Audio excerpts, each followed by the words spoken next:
Regular expression को अगर हम डिफाइन करें तो रेगुलर एक्सप्रेशन क्या होता है? अब रेगुलर एक्सप्रेशन जो है वो एक्चुअल में it is the declarative way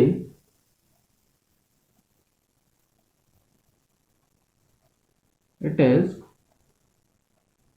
a declarative way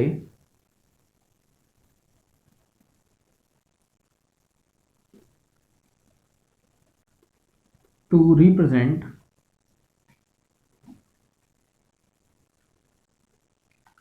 a regular language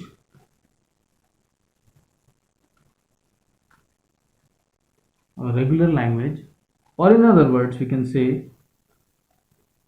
a regular set. तो ऐसा कोई भी डिक्लेरेटिव वे जिसके थ्रू हम जो है किसी रेगुलर लैंग्वेज या रेगुलर सेट को रिप्रेजेंट कर सकते हो, उस डिक्लेरेटिव वे को हम बोलते हैं रेगुलर एक्सप्रेशन. ओके.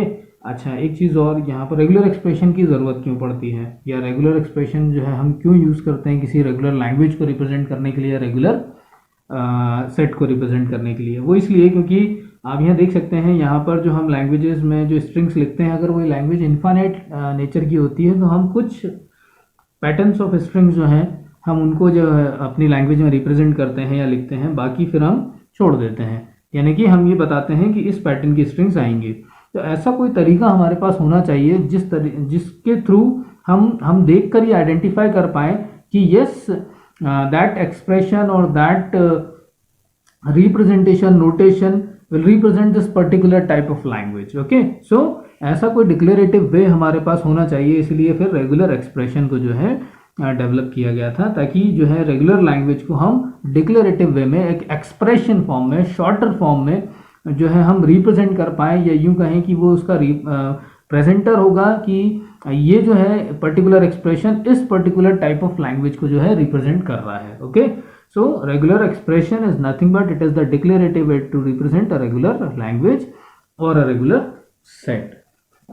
Now अब अगर हम बात करें रेगुलर सेट या रेगुलर एक्सप्रेशन को डिटेल में जाएं, उससे पहले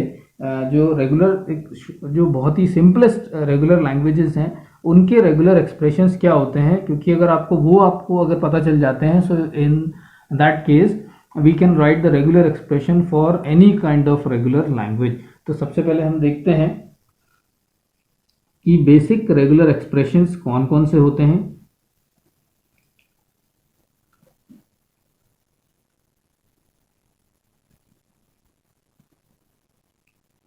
ओके, बेसिक रेगुलर एक्सप्रेशन कौन कौन से हैं?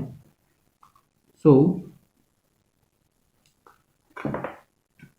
वी हैव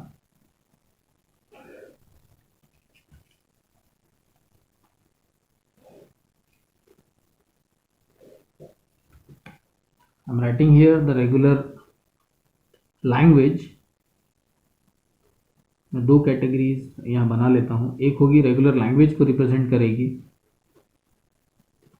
और जो दूसरा साइड है वो उस रेगुलर लैंग्वेज के करस्पॉन्डिंग रेगुलर एक्सप्रेशन क्या होता है उसको रिप्रेजेंट करेगा. Okay. So regular language, just for example we have the regular language as like this. अब आप इस लैंग्वेज को अगर आप ध्यान से देखें तो ये एक ऐसी लैंग्वेज है जिसमें कोई स्ट्रिंग नहीं है, that means a null set. Okay. तो ऐसी लैंग्वेज के लिए, ऐसी लैंग्वेज जिसमें कोई स्ट्रिंग्स ना हो, ठीक, या कोई स्ट्रिंग ना हो, ऐसी लैंग्वेज को हम जो है किस फॉर्म में सिंबॉलिकली डिनोट करते हैं? तो उसके लिए हम, ऑब्वियस ही बात है, हमने सेट थ्योरी में पढ़ा हुआ है, नल सेट यानी कि 5 से रिप्रेजेंट करते हैं, और ये नल सेट ही है. Okay. Then the next is if we have the regular language which is epsilon. अगर मान लीजिए मेरे पास एक ऐसी लैंग्वेज है जिसमें सिर्फ एप्सिलॉन है, मैं और किसी स्ट्रिंग की बात नहीं कर रहा हूं, मैं सिर्फ और सिर्फ एप्सिलॉन की बात कर रहा हूं, तो इसका जो रेगुलर एक्सप्रेशन होगा वो कुछ ऐसा होगा, यानी कि उसका रेगुलर एक्सप्रेशन हम एप्सिलॉन ही लिखेंगे. ओके. धीरे धीरे चीज़ें क्लियर होंगी. अब आप कहेंगे कि इसमें कुछ ए लिख दो, कोई स्ट्रिंग होगी तो क्या उसके लिए रेगुलर एक्सप्रेशन स्ट्रिंग ही होगी? बिल्कुल सही, कि अगर हम एप्सिलॉन की जगह ऐसी कोई लैंग्वेज है जिसमें मेरे पास अल्फ़ाबेट ए है, यानी कि ऐसी स्ट्रिंग जो कि सिर्फ ए है, तो उसके लिए जो रेगुलर एक्सप्रेशन मैं लिखूंगा that is a. Okay. Then if I'm having the regular language to be a comma b। अब मान लीजिए मेरे पास एक ऐसी लैंग्वेज है जिसमें मेरे पास दो स्ट्रिंग्स हैं, जिसमें एक स्ट्रिंग जो है वो सिंगल ए है, दूसरी स्ट्रिंग सिंगल बी है। ऐसी ही लैंग्वेज है जो कि फाइनाइट है, सिर्फ दो ही जो है उसके अंदर स्ट्रिंग्स हैं। Okay, so that language is represented in the regular expression form as a plus b. अब यहाँ से चीज़ें जो है अब आना शुरू हो गई हैं। So if we have a language in which we have only two strings, one is made up with the help of alphabet A and another one is made up with the help of alphabet B. So in that case we can write this language in the expression form as A plus B. That means it may be A or it may be B. तो आप देख सकते हैं यहाँ पर दो ही elements हैं, एक A हो सकता है या B हो सकता है। So it may be A or it may be B. Similarly, if we have a language in which we have the string as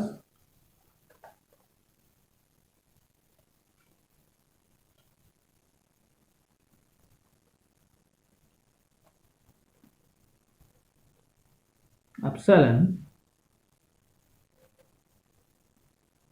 A double A, now इसी कंटिन्यूशन में मैं यहाँ लिख रहा हूँ triple A 4 times A and so on like this। Okay, ऐसी language जिसमें ए से मिलकर बनने वाली जितनी पॉसिबल स्ट्रिंग्स हैं, चाहे वो 0 लेंथ स्ट्रिंग हो, चाहे 1 लेंथ स्ट्रिंग हो, चाहे 2 लेंथ हो, 3 लेंथ हो, 4 लेंथ हो, 5 लेंथ हो, 6 लेंथ हो, तो इन्फिनिट लेंथ हो। ठीक है, सो ऐसी लैंग्वेज के लिए रेगुलर एक्सप्रेशन क्या होगा? अब हम इन सारी स्ट्रिंग्स को, हमारे पास एक ऐसा तरीका होना चाहिए जिसके थ्रू हम इन सारी स्ट्रिंग्स को जो है रिप्रेजेंट कर लें सिंबॉलिक नोटेशन से। तो ऐसी लैंग्वेज जिसमें ए के सारे पॉसिबल कॉम्बिनेशंस आ रहे हैं, तो उसको हम कुछ इस तरह से लिखते हैं ए स्टार। स्टार, जब भी आप किसी एक्सप्रेशन में स्टार देखें तो ये कहलाता है Kleene closure. What it says, it is called clean, KLEEN, clean closure।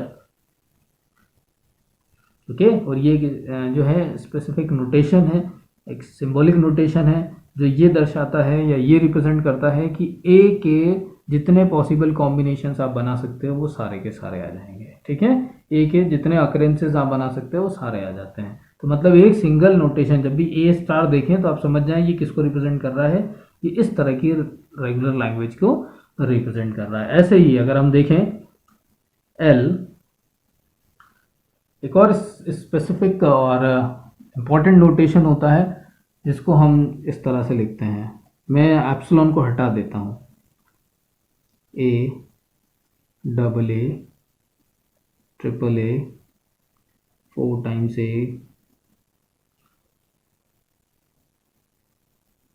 and so on। So in that case ये भी एक लैंग्वेज है, बट इसमें और इसमें डिफरेंस क्या है इन दोनों लैंग्वेजेस में? इसमें एप्सिलॉन है यानी कि 0 लेंथ स्ट्रिंग काउंट हो रही है, इसमें 0 लेंथ स्ट्रिंग जो है हम काउंट नहीं कर रहे हैं।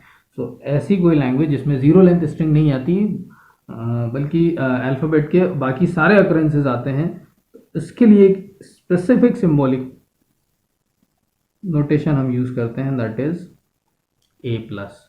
और इस स्पेशल नोटेशन को हम कहते हैं पॉजिटिव क्लोजर, इसको बोला जाता है पॉजिटिव क्लोजर। तो ध्यान रखिएगा, अगर किसी लैंग्वेज में अल्फ़ाबेट के सारे पॉसिबल कॉम्बिनेशंस आ रहे हो इंक्लूडिंग एप्सिलॉन, तो that is a star, a is Kleene closure. And अगर किसी लैंग्वेज में ए के सारे पॉसिबल यानी कि अल्फ़ाबेट के सारे पॉसिबल कॉम्बिनेशंस आ रहे हो एक्सक्लूडिंग एप्सिलॉन, यानी कि एप्सिलॉन को इंक्लूड नहीं किया जा रहा है एप्सिलॉन को छोड़कर, तो उस केस में उसे इस तरह से डिनोट किया जाता है ए प्लस, यानी कि पॉजिटिव क्लोजर ऑफ ए, या यूँ कहें कि positive closure of that alphabet। Okay, so this is what we called the basic regular expressions corresponding to the basic languages। Now अब मैं इन्हीं बेसिक रेगुलर एक्सप्रेशन को हम यूज़ करेंगे और अब हम एक स्पेसिफिक लैंग्वेज को जो है उसके लिए हम नोटेशन यूज़ करेंगे. So now I am writing here.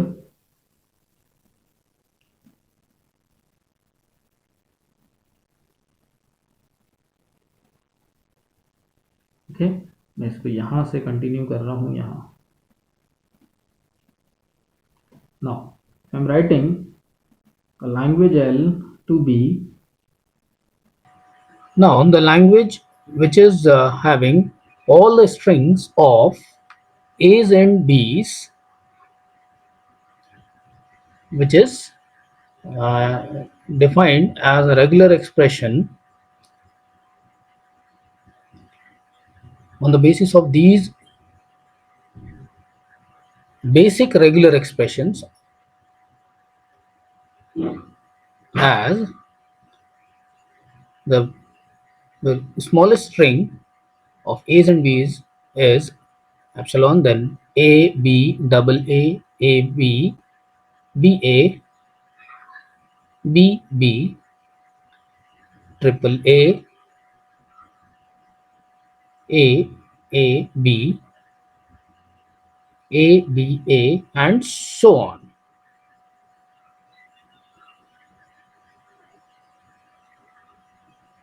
So this is the language that represents all strings of A's and B's. We know that, and we have already discussed it earlier so many times before.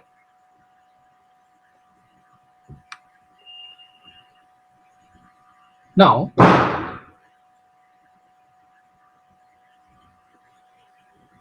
as we know that जो हमने ये regular language लिखी है जिसमें हमने ए की सारी strings को लिखा है जो कि सिर्फ अल्फ़ाबेट ए से मिलकर बनती हैं, तो उसको रिप्रेजेंट करने का जो तरीका है वो है ए एस्ट्रिक. वैसे ही अगर हम ए और बी से मिलकर बनने वाली सभी स्ट्रिंग्स के लिए अगर हम रेगुलर एक्सप्रेशन लिखना चाहें तो क्योंकि हम यहाँ सिंबल ए और बी यूज कर रहे हैं तो रेगुलर एक्सप्रेशन होता है A plus B. Okay, A plus B, that means all the strings of AB. Now, अब अगर हम लिखते हैं all the strings of AB, so to include all the possible combinations, we can specify it with the help of clean closure, that is represented with the help of asterisk symbol. So this is the regular expression for the language which consists all the strings of A's and B's here. So that's all for now. Thank you.